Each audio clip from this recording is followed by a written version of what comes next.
Doctor Baba Saheb Ambedkar open university.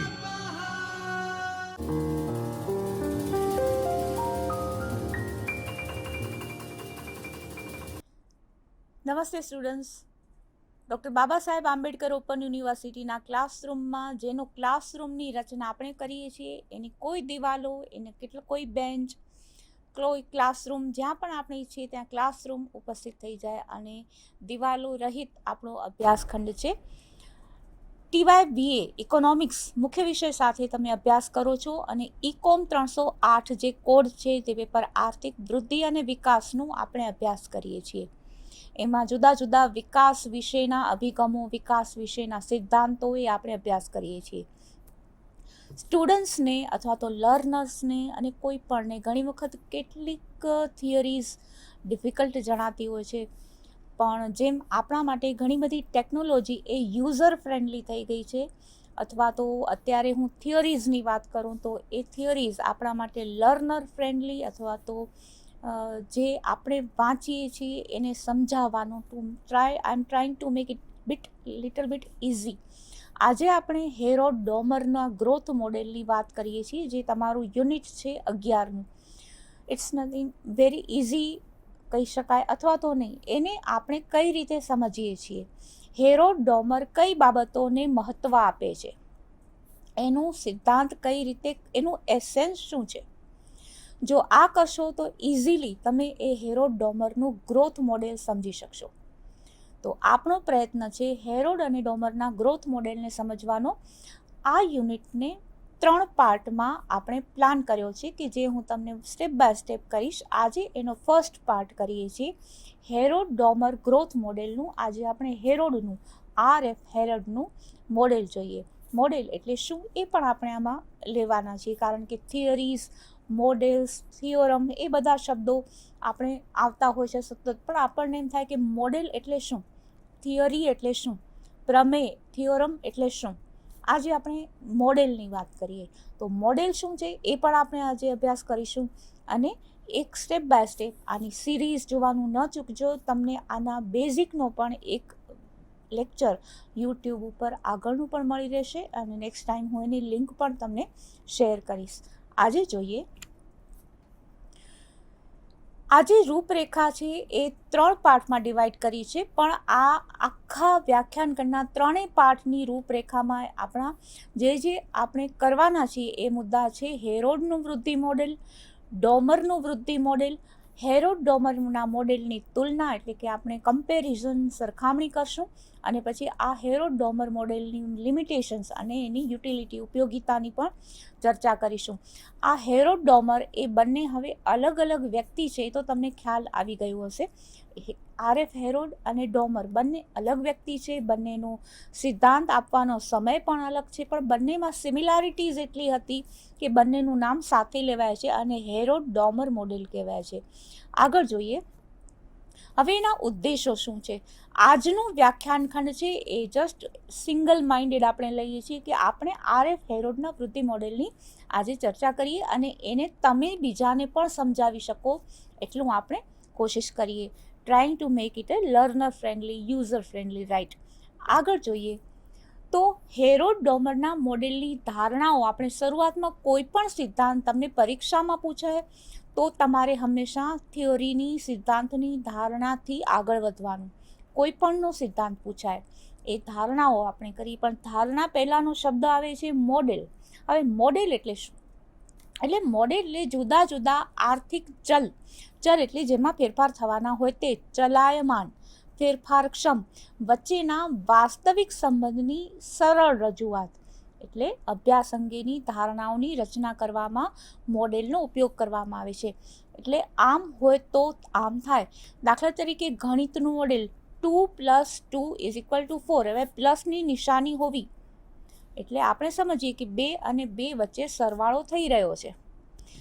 કોઈ પણ 2 સંખ્યા વચ્ચે સરવાળો થાય અને વચ્ચે પ્લસની નિશાની હોય એટલે આપણે સમજીએ કે એનું સમેશન, એડિશન, સરવાળો થઈ રહ્યો છે.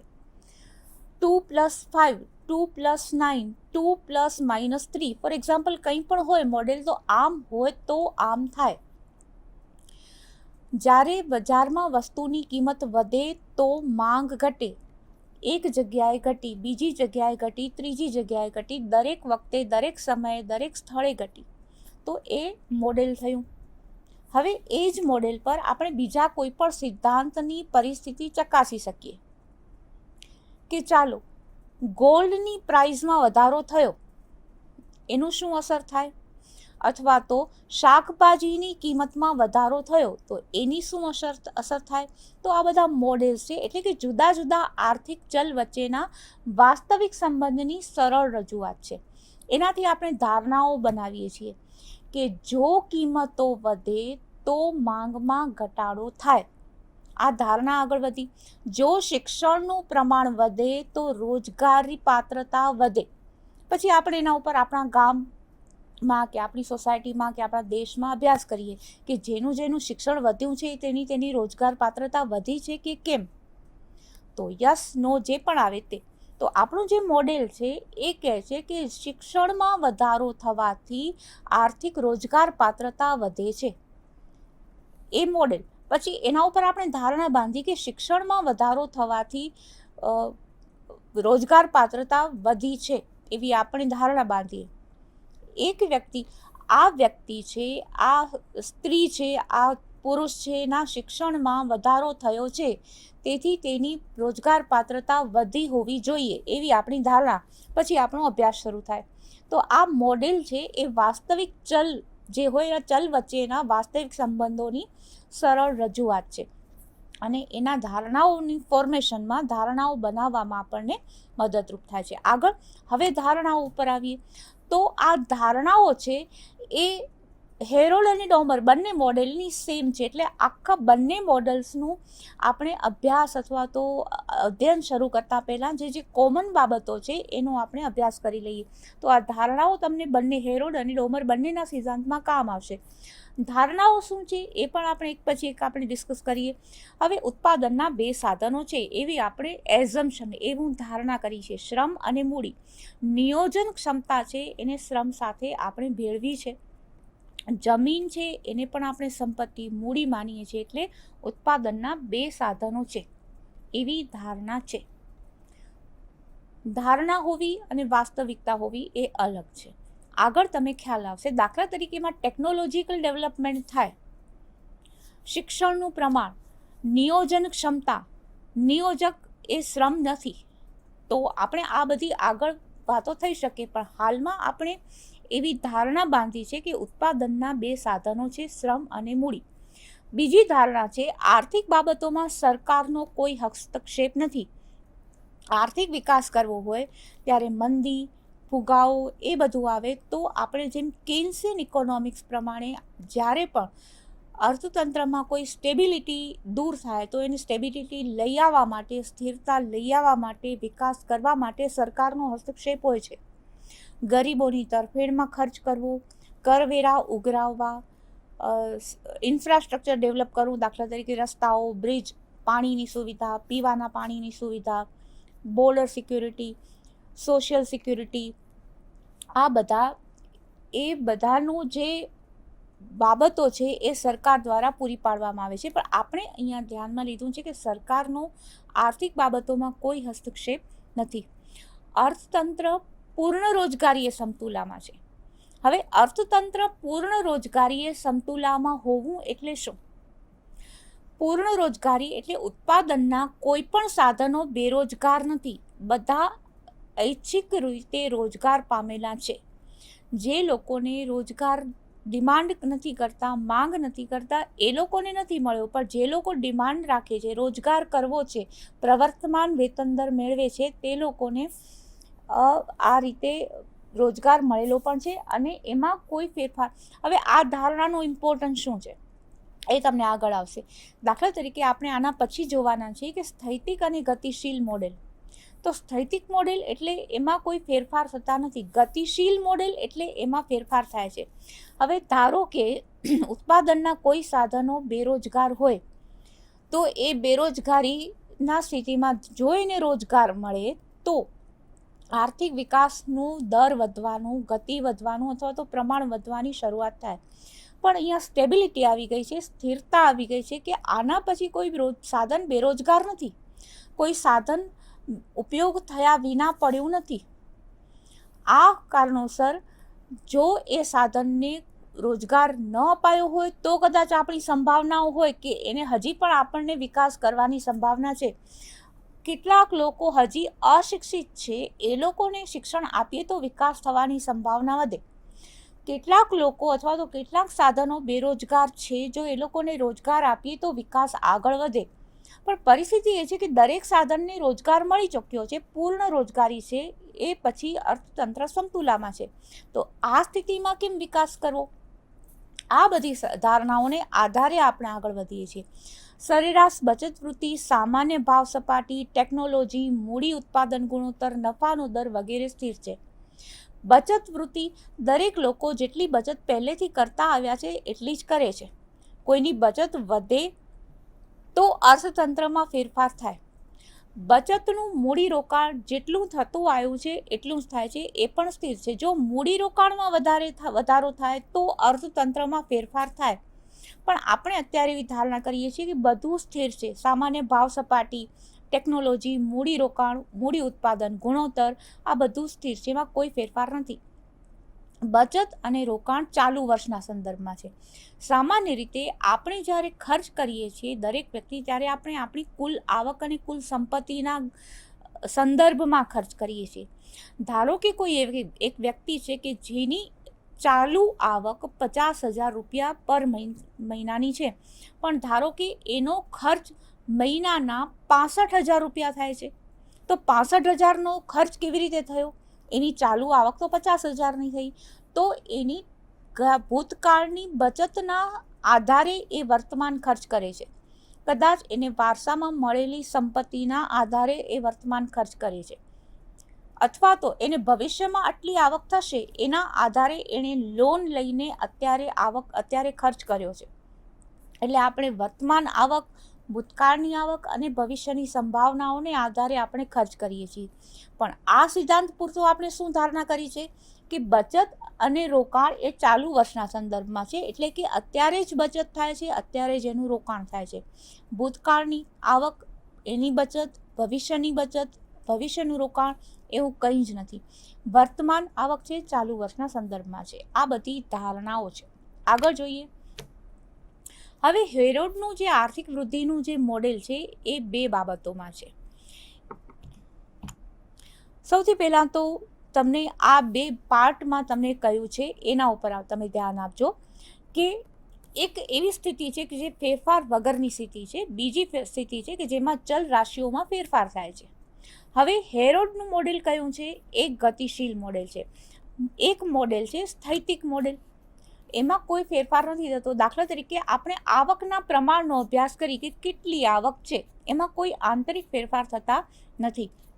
બીજું છે ગતિશીલ મોડેલ છે કે એમાં ચલ રાશિઓના ફેરફારનો અભ્યાસ થાય છે. દાખલા તરીકે આવકમાં કેટલા પ્રમાણમાં ફેરફાર થયો. પહેલું સ્થૈતિક મોડેલ શું થયું છે કે આવકના પ્રમાણનો અભ્યાસ કરે છે કે કેટલી આવક છે, પણ આપણે આવકમાં કેટલો ફેરફાર થયો એનો ફેરફારનો પણ અભ્યાસ કરીએ છીએ. આવકમાં વધારો થયો, આવકમાં 20% વધારો થયો કે આવકમાં 5% વધારો થયો, કઈ રીતે, કેટલો ફેરફાર થયો, શું ફેરફાર થયો. આવકમાં ફેરફાર થવો એટલે માત્ર વધારો જ નહીં, આપણે એ પણ ધ્યાનમાં રાખવું જોઈએ એક ઇકોનોમિક્સના સ્ટુડન્ટ તરીકે. ફેરફાર એટલે માત્ર વધારો નહીં, તો આવકનો ઘટાડો પણ શક્ય છે. તો આવકમાં 5%નો વધારો હોઈ શકે અથવા તો 3%નો ઘટાડો હોઈ શકે. તો આવકમાં કેટલા પ્રમાણમાં ફેરફાર થયો છે. આપણે આવક વધી અથવા તો ઘટી માત્ર એટલું નથી ધ્યાનમાં લેતા, પણ કેટલી વધી, કેટલી ઘટી એનો પણ અભ્યાસ કરીએ છીએ. અને એમાં સ્વયં પ્રેરિત ફેરફારો થવાનું પણ વલણ રહેતું હોય છે. તો આ ગતિશીલ મોડેલ છે કે જેમાં ફેરફારો સંભાવ્ય છે. સ્થૈતિક મોડેલમાં ફેરફાર થતા નથી. આગળ જોઈએ. હવે આર્થિક વૃદ્ધિના પ્રકાર, અહીંયાથી આપણું હેરોલ્ડ ડોમરનું મોડેલનો આપણે અભ્યાસ કરવાનો છે. એટલે એ વૃદ્ધિના 3 પ્રકાર કહે છે હેરોલ્ડ અને ડોમર. તો સૌથી પહેલાં તો એકચ્યુઅલ ગ્રોથ કયો છે? હવે એકચ્યુઅલ ગ્રોથ એટલે કે વાસ્તવિક વૃદ્ધિ દર. અત્યારે કેટલા જીડીપીમાં જે પ્રમાણે ફેરફાર થતો હોય એ છે આપણો વાસ્તવિક વૃદ્ધિ દર, ફેક્ટ. હકીકતમાં ભારતમાં અત્યારે 6% દરે આર્થિક વૃદ્ધિ થઈ રહી છે, GDP, this is actual growth. Okay, હવે આપણો અપેક્ષિત દર શું છે? આપણે ડબલ ડિજિટમાં ગ્રોથ કરવો છે, ભારતને 10% દરે આર્થિક વૃદ્ધિ કરવી છે. તો એ થયો વોરંટેડ ગ્રોથ રેટ અને natural growth rate. Natural growth rate એટલા માટે કે જેટલી આપણી આવક અને જેટલી આપણી મૂડીરોકાણ એના પ્રમાણે જો ધ્યાનમાં રહી આપણી અપેક્ષાઓ ગણી છે. અપેક્ષિત દર અલગ હોઈ શકે, કુદરતી દર અલગ હોઈ શકે, વાસ્તવિક દર તો જે છે અત્યારે આગળ જોઈએ તો નેચરલ ગ્રોથ એટલે પૂર્ણ રોજગારીનું સ્તર જાળવવા માટે જરૂરી વૃદ્ધિ દર. અને ત્રીજો વોરંટેડ ગ્રોથ એટલે ઐચ્છિક વૃદ્ધિ દર, જ્યાં બધી જ બચતોનું મૂડીરોકાણ થાય છે. અર્થતંત્ર તેનાથી વધુ વિસ્તરી શકતું નથી, આનાથી વધુ નહીં થાય. આપણે 10% આપણો અપેક્ષિત વૃદ્ધિ દર છે કે એનાથી વધુ આપણે વિકાસ નથી થવાનો, 10%નો ગ્રોથ રેટ. પણ ધારો કે ભારતમાં આપણે કુદરતી પૂર્ણ રોજગારીનું સ્તર, દરેક દેશના અર્થતંત્રમાં આ ધ્યેય હોય છે કે પૂર્ણ રોજગારી મેળવવી, કોઈ બેરોજગાર ન હોય, એટલે વ્યક્તિ પણ ન હોય, કોઈ ઉત્પાદનનું સાધન પણ બેરોજગાર એટલે કે ઉપયોગ થયા વિના ન પડ્યું હોય. આપણી પાસે ઘણી આસપાસ એવું આપણે જોતા હોઈએ છીએ કે ફેક્ટરીનું મકાન હોય પણ એ ઉપયોગમાં ન લેવાતું હોય. દાખલા તરીકે ફિલ્મ સ્ટુડિયો હોય પણ સ્ટુડિયોમાં શૂટિંગ માટે ઉપયોગ ન થતો હોય, ફોર એક્ઝામ્પલ. તો આ રીતે ઉત્પાદનના બધા જ સાધનોને પૂર્ણ રોજગારી મળે એ લેવલ પર આપણે લઈ જવું હોય આપણું ગ્રોથ રેટ, તો કેટલા % વૃદ્ધિ દર જોઈએ? તો એ નેચરલ ગ્રોથ કહેવાય કે જે પૂર્ણ રોજગારીનું સ્તર જાળવવા માટે જરૂરી હોય.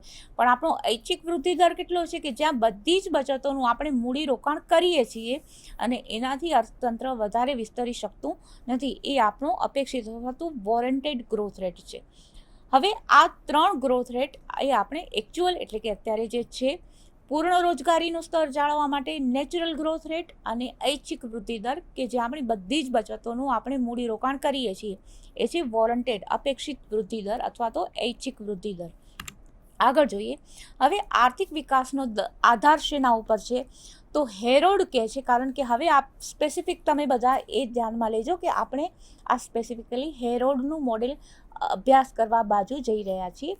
હવે ડોમરનું મોડેલ આપણે પછી કરશું. ધારણાઓ હતી એ દરેકને લાગુ પડતી હતી. અત્યારે આપણે આ જે એનાલિસિસ છે, વિશ્લેષણ છે, હેરોલ્ડના મોડેલ પૂરતું છે. મૂડીરોકાણનો દર અને મૂડી ઉત્પાદન ગુણોત્તર, આ બે જ બાબતો ઉપર આર્થિક વિકાસનો દર છે. જુઓ તમે, એડમ સ્મિથ છે, રિકાર્ડો છે, મિલ છે, એના બધાના આર્થિક વિકાસના આપણે અભ્યાસો કરીએ છીએ કે શેના ઉપર?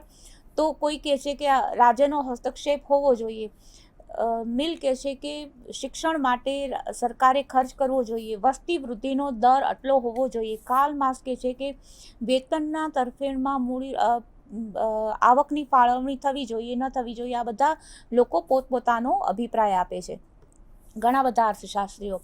હવે ડોમર કહે છે કે આર્થિક વિકાસનો દર બે બાબતો ઉપર છે. એક તો મૂડીરોકાણનો દર.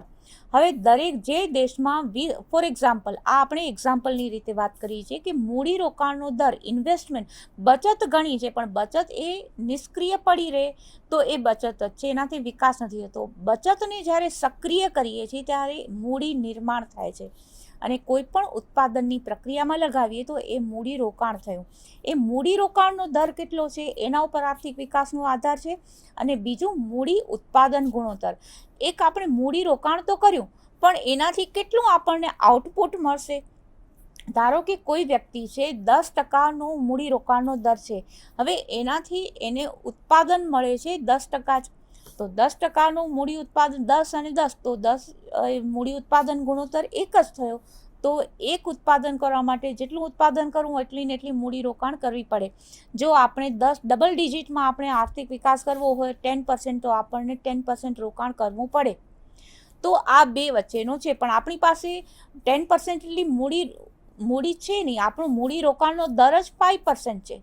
જો 5% હોય તો આપણે 5%નું રોકાણ કરીએ અને એક એનું આપણે ઉત્પાદન આઉટપુટ પણ મળે છે 5%, તો મૂડી ઉત્પાદન ગુણોત્તર સેમ જ રહ્યો. આપણે ડબલ ડિજિટમાં ગ્રોથ કરવો હોય તો આપણે મૂડીરોકાણ પણ ડબલ ડિજિટમાં લઈ જવું પડે. એ આપણી સિમ્પલ અન્ડરસ્ટેન્ડિંગ છે. આગળ જોઈએ તો મૂડીરોકાણ અને ઉત્પાદન વચ્ચેનો સંબંધ. કેટલા મૂડીરોકાણથી કેટલું ઉત્પાદન થાય?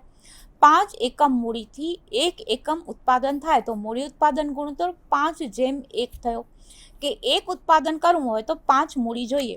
આગળ જોઈએ, હવે દાખલા તરીકે 2 જેટલું ઉત્પાદન, 2 યુનિટ આપણે ઉત્પાદન કરવું હોય તો મૂડી કેટલી જોઈએ? Obviously double. જો 4 એકમ ઉત્પાદન કરવું હોય તો 4 ગણી મૂડી જોઈએ, એટલે 20:4. જો 25 મૂડી હોય તો 5 ઉત્પાદન એકમ મળે. તો આપણે વિચારો કે ડબલ ડિજિટમાં જ્યારે આપણને પ્રોડક્શન ગ્રોથ કરવો હોય જીડીપી, તો આપણને કેટલું મૂડીરોકાણ જોઈએ? આપણે 10 અને એની બાજુમાં જોઈએ 5, એટલે 50નું મૂડીરોકાણ હોય તો આપણને 10નું ડબલ ડિજિટમાં ગ્રોથ રેટ મળે. આ ઉદાહરણ પ્રમાણે. પણ આગળ જોઈએ, કેટલો વિકાસ કરવા માટે કેટલું મૂડીરોકાણ જોઈએ એ જાણી શકાય. ધારો કે ભારતે 9%ના દરે વિકાસ કરવો છે. અત્યારે આપણે ડબલ ડિજિટની વાત નથી કરી, આપણે 6%થી કરીએ છીએ અને આપણે 9%નો ગ્રોથ રેટ મેળવવો છે. 8% સુધી તો આપણે પહોંચ્યા પણ હતા. તો મૂડી ઉત્પાદન ગુણોત્તર ઉદાહરણ તરીકે આ એક્ઝામ્પલમાં 5 છે. તો મૂડીરોકાણનો દર એટલે કે આર્થિક વિકાસનો દર ગુણ્યા મૂડી ઉત્પાદનનો ગુણોત્તર. આગળ જોઈએ, હવે મૂડીરોકાણનો દર કેટલો હોવો જોઈએ? ક્વેશ્ચન માર્ક મૂક્યા છે. તો આર્થિક વિકાસનો દર ગુણ્યા મૂડી ઉત્પાદનનો દર. આ 9% આપણી ઈચ્છા છે, અપેક્ષા છે, ઐચ્છિક દર છે, એટલે વોરંટેડ ગ્રોથ રેટ. આપણે આપણી હેરોડની લેંગ્વેજમાં કહીએ તો 9% આપણો ઐચ્છિક વૃદ્ધિ દર છે, આપણી ઈચ્છા છે. એકચ્યુઅલ ગ્રોથ રેટ કેટલો છે ભારતનો? 6%. આપણી ઈચ્છા કેટલી છે? 9%ની. અને મૂડી ઉત્પાદન ગુણોત્તર 5 છે. તો 9 ગુણ્યા 5 બરાબર 45, એટલે કે મૂડીરોકાણનો દર છે એ 45 થાય તો આપણે 9%ના દરે આર્થિક વિકાસ કરી શકીએ. જો મૂડીરોકાણનો દર ભાગ્યા મૂડી ઉત્પાદન ગુણોત્તર હોય તો ઉદાહરણ જોઈએ તો વાસ્તવિક વૃદ્ધિ દર.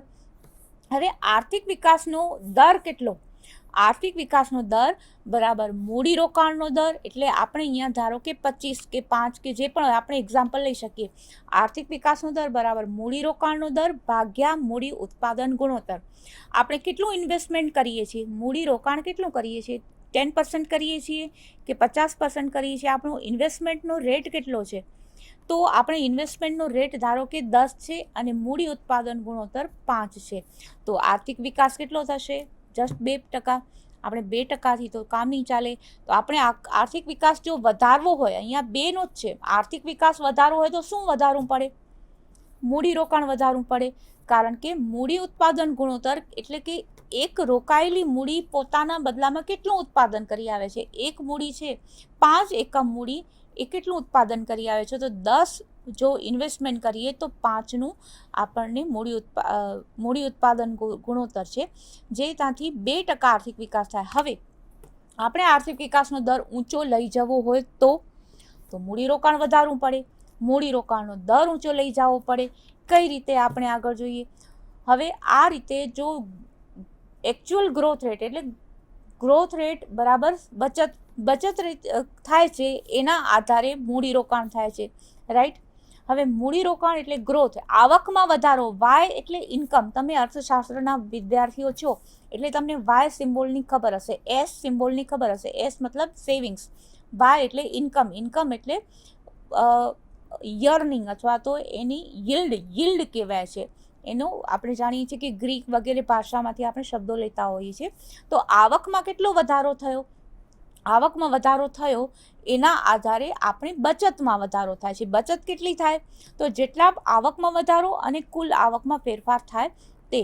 હવે સી એટલે કરંટ, બરાબર. હવે અહીંયા ઇન્વેસ્ટમેન્ટ કેટલું છે? આઈ એટલે ઇન્વેસ્ટમેન્ટ કેટલું થાય? તો જેટલી બચત થાય છે બધીનું મૂડીરોકાણ થાય છે. હું આપણે ધારણા કરી છે કે તમામ બચતનું મૂડીરોકાણ થાય છે.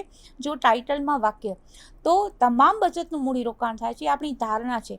તો જેટલી બચત રોકાણ છે એટલી બધી બચત છે. એસ ઇઝ ઇક્વલ ટુ આઈ.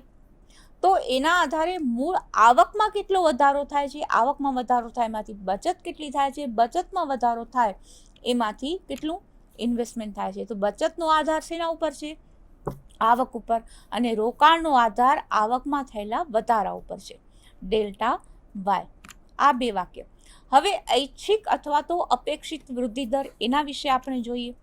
તો વોરંટેડ ગ્રોથ રેટ એટલે શું? SD અને CR. હવે અહીંયા ડિટેલ જોઈએ. ગ્રોથ એટલે અપેક્ષિત વૃદ્ધિ દર આને કયો છે. SD એટલે ઇચ્છિત બચત અને આવકનું પ્રમાણ. આવશ્યક સીમાંત મૂડી ઉત્પાદન ગુણોત્તર રેશિયો, R એટલે રેશિયો. ઇન્વેસ્ટમેન્ટ અને માર્જિનલ કેપિટલ આઉટપુટ રેશિયો એટલે CR. જો ગ્રોથ એટલે કે G એટલે વાસ્તવિક જો ગ્રોથ રેટ છે એ ઐચ્છિક ગ્રોથ રેટ કરતાં વધારે હોય એવું બની શકે. હવે દાખલા તરીકે આપણે ડબલ ડિજિટમાં 10%નો ગ્રોથ રેટ કરવા ઈચ્છીએ છીએ, પણ એકચ્યુઅલ વાસ્તવિક ગ્રોથ રેટ 15% છે, તો એક્ઝામ્પલ એવું શક્ય છે. આપણે એક્ઝામ્પલ તો લઈ શકીએ. તો ફુગાવો અસ્તિત્વમાં આવે છે. એનાથી ઊંધું, જો વાસ્તવિક વૃદ્ધિ દર કરતાં અપેક્ષિત વૃદ્ધિ દર ઓછો હોય, અપેક્ષિત વૃદ્ધિ દર વધારે હોય તો મંદીનું સર્જન થાય છે. આમ ક્યારે મંદી થાય, ક્યારે ફુગાવો થાય એની પરિસ્થિતિ જુઓ. આપણા વાસ્તવિક વૃદ્ધિ દર અને અપેક્ષિત વૃદ્ધિ દર વચ્ચે ડિફરન્સ હોય ત્યારે.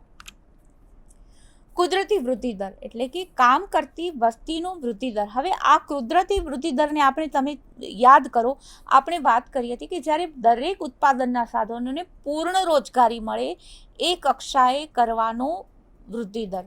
હવે પૂર્ણ રોજગારી આપણને ઈચ્છીએ છીએ કે શ્રમિકોમાં વધારો થાય કે ન થાય, એનો આધાર તો છે કુલ વસ્તી વધારા ઉપર. કુલ વસ્તી વધારાનો દર એટલે N number of population, number of labours, કામ કરતી વસ્તીનો વૃદ્ધિ દર. કેટલા લોકો કામ કરવા જોડાય છે. આપણે અત્યારે બેરોજગારીનો દર વધારે લાગે છે. હું તમને એક એક્ઝામ્પલ આપું. થોડાક સમય પહેલાં એવું હતું કે સ્ત્રી અને પુરુષો વચ્ચે કાર્યનું વિભાજન રહેતું. મોટાભાગની સ્ત્રી ઘરકામ સંભાળે અને બહાર જોબ કરવા ન જાય તો બેરોજગારીનો દર ઓછો જ લાગે. અત્યારે સામાજિક પરિવર્તન થયા છે એટલે સ્ત્રીઓ પણ રોજગારની ડિમાન્ડ કરે છે, એટલે કુલ શ્રમિકોનું પ્રમાણ વધી ગયું. સ્ત્રીઓ અને પુરુષ બંને રોજગારની ડિમાન્ડ કરે છે, તો કામ કરતી વસ્તીનું પ્રમાણ અથવા તો કામ માંગતી વસ્તીનું પ્રમાણ વધી ગયું. હવે એ આર્થિક પરિબળો નથી, એ સામાજિક પરિબળો છે, કારણ કે સામાજિક પરિવર્તનો થયા. તો એ તો અર્થતંત્રની બહાર છે, અર્થશાસ્ત્રીય સિદ્ધાંતોની બહારની બાબત છે, એટલે એને બાહ્ય ચલ કયો છે. શ્રમ એ છે બાહ્ય ચલ. હવે R એટલે ટેકનિકલ પ્રગતિનો દર. હવે ટેકનિકલ પ્રગતિ એ પણ વૈજ્ઞાનિક શોધખોળો, જુઓ અહીંયા ટાઈપિંગ અગેન, શોધખોળો ઉપર આધારિત છે. ટેકનિકલ પ્રગતિ, વૈજ્ઞાનિક શોધખોળો એ પણ આર્થિક પરિબળોથી લાગુ નથી પડતું, એ પણ અર્થતંત્રની બહારની બાબત છે. તો ટેકનિકલ પ્રગતિ અને વસ્તી વૃદ્ધિનો, કામ કરતી વસ્તી વૃદ્ધિનો દર એ બંને ઉપર આધાર રાખે છે. ટેકનિકલ પ્રગતિ થાય તો ઓછી મૂડી પણ વધારે પ્રોડક્શન કરે, એટલે મૂડી ઉત્પાદન ગુણોત્તર ઓછો થાય. અને કામ કરતી વસ્તીનું પ્રમાણ એ બંને, કેટલા લોકો રોજગારી માંગે છે. જો ઓછા લોકો રોજગારી માંગતા હોય તો આપણે પૂર્ણ રોજગારીની સ્થિતિ તરત જ મેળવી શકીએ, પણ વધારે લોકો રોજગારી માંગે છે તો પૂર્ણ રોજગારી કેવી રીતે આપણે જલ્દી મેળવી શકીએ, વાર લાગે, સમય લાગે. તો કુદરતી વૃદ્ધિ દર એ બાહ્ય બાબત છે એવું હેરોડનું કહેવું છે. તો વૃદ્ધિની એકધારી સ્થિતિ જાળવવા માટે શું કરવું જોઈએ, તો હવે આપણી પાસે નેચરલ ગ્રોથ રેટ તો ટેકનોલોજી અને વસ્તી એના ઉપર આધારિત છે. તો બે બાબતો રહી, એક તો કુદરતી વૃદ્ધિ દર, વોરંટેડ એટલે કે અપેક્ષિત વૃદ્ધિ દર અને વાસ્તવિક વૃદ્ધિ દર. તો પૂર્ણ રોજગારી જાળવવા માટે G અને GW બંને ઇક્વલ હોવા જરૂરી છે. પણ પૂર્ણ રોજગારી એ સમતુલા જે એકદમ આદર્શ પરિસ્થિતિ છે, એ વખતે વાસ્તવિક વૃદ્ધિ દર, અપેક્ષિત વૃદ્ધિ દર અને નેચરલ કુદરતી વૃદ્ધિ દર ત્રણેય ઇક્વલ હોવા જોઈએ, જે બહુ જ આદર્શ પરિસ્થિતિ છે. આપણે અપેક્ષિત વૃદ્ધિ દર અને વાસ્તવિક વૃદ્ધિ દર બંનેને થોડુંક સાથે રાખી શકીએ. કુદરતી દર અને અપેક્ષિત દરને આપણે કુદરતી દરને થોડું અલગ રાખીએ છીએ, કારણ કે ટેકનોલોજીકલ પરિબળો વૈજ્ઞાનિક બાબત છે, વસ્તી, કામ કરતી વસ્તીનું પ્રમાણ સામાજિક બાબત છે.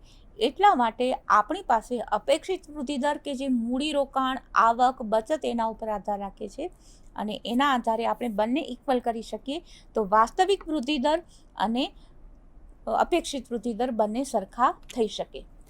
હવે નેક્સ્ટ પાર્ટ આપણે અભ્યાસ કરીશું એ છે ડોમરનું મોડેલ. ત્યાં સુધી આ વ્યાખ્યાન ખંડનો અભ્યાસ કરો અને આપણે ફરીથી પાર્ટ 2માં મળશું. ત્યાં સુધી સમય તમારો આનંદિત અને સ્વસ્થ રહે. Thank you.